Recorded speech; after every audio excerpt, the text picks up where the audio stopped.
Good morning ভাই। তুই মদ খেয়ে যাবি না? তোর হালচাল একটু বলবি। কি আর বলবো ভাই, বল। গুড মর্নিং জীবনটা না শেষ করে দিল রে। কেন, তোর মুখে আবার কে মুতে দিল? আরে ওই যে ওই মালটা বাড়া, যাকে আমি কিডনি বেচে একটা আইফোন কিনে দিলাম না।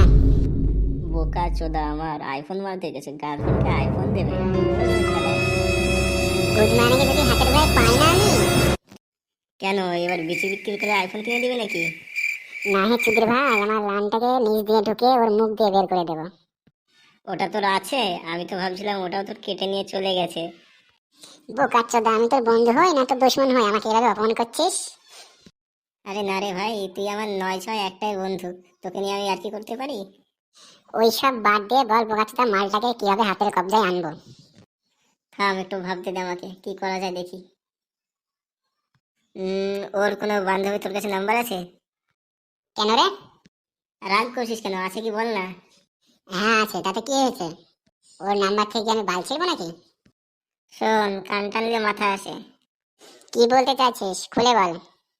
ঘুরিয়ে পেঁচিয়ে না বলে সরাসরি লাইনে আয় বোকাচ্চোদা আমার। দেখ, তুই যদি ওর বান্ধবীর নম্বরটা আমাকে দিস, ওর বান্ধবীকে আমি পটিয়ে নিয়ে। মানে কি করতে চাচ্ছিস তুই সেটা বল। বোকা চোদা, মালটাকে পাঠানো মানে কানটা আমাদের হাতে চলে আসা।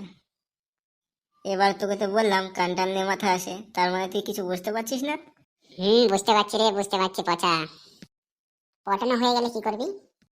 ভুগিয়ে ভাগিয়ে ওর বান্ধবীকে সাথে করে নিয়ে আসতে বলবো ওই চন্দন ঘোষের ভাঙা বাড়িতে। তারপরে তো হবে খেলা, শুধু দেখতে থাক। ওদেরকে নিয়ে এসে করবিটা কি সেটা তো বল। আমি আমার মালটাকে নিয়ে সিঁড়ি ঘরের তলে ঢুকবো, আর তুই তোর আইফোনের পয়সা আসল করে নিবি। এতে রদ দেখা হবে, কলা বেচাও হবে। বাহ বাহ। গুড মর্নিং ভাই, আমার এত বুদ্ধি নিয়ে রাতে ঘুমাসি ভাবে। এই নে নাম্বারটা নিয়ে নে।